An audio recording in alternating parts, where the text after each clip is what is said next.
دعا کنیم خداوند جل جلاله کدام کسانی که آنها نفهمیدن در خطار نیکان باشن، خدا ما و شما را هم در خطار نیکان خدا رحمت کنه. خدا عبادتمون قبول بفرماید. جمعه و جماعات و ذکر اذکار برادران مسلمان و هموطنان دوستی ما که آنها را شیطان از ره فریب کرده است، دور زده است، خدایا آنها را از غفلت بیدار کن. خدایا همشان را به نماز جمعه و به درس قرآن نصیب بدار.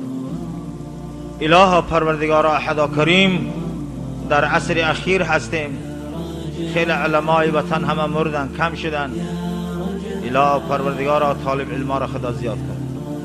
خدایا مردانی با کمال مسفید دایم پای به طاعت میگشتگی را که در هر دیار قشلاق باشند، دایم در دست تسبیح از خدای جل جلاله میترسند، خدا عدد آنها را زیاد کن.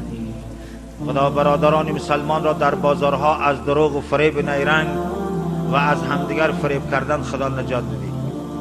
از پی دنیای دون، دنیایی که بقا ندارد، وفا ندارد، خدا همه ما و شما را الهی را پروردگار جمعیتاً در روز محشر و قیامتش که هیچ قوتی سیاست و عذاب نداریم، خدا ما را عذاب نکن. پروردگارا به جنتت خدا همه ما و شما را نصیب بدار. کدام کسانی که امروز درس احادیث پیغمبر را شنویدن و به راه خداوند طهارت به پای پاک به مسجد خدا آمدن، اله پروردگارا بخت سعادت دنیا و قیامتشان بدی. خدایا عبادتاشون قبول بفرمای. خانه اهل ایمان و اسلام و برکت عمر مبارکشان خدا زیاد کن. اله پروردگارا وطن را تنج و آرام بدار. خدایا استقلالیت وطن را بردوام بدار. وطن را خداوند از همه فساد و از همه دشمنان خارجی و داخلی خدا در امان و نگه بدار.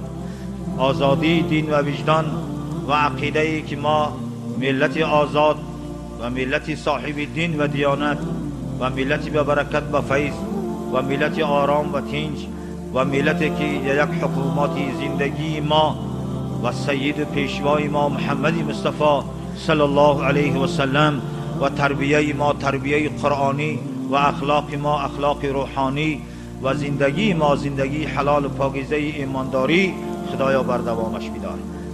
اله پروردگارا جوانانی که آنها از معرکه علم دور شدن و از مسجد خدا آنها را دور کرده است، شیطان سری آنها را لجوم کرده است، خدایا از چنگال شیطان نجاتشان بدی.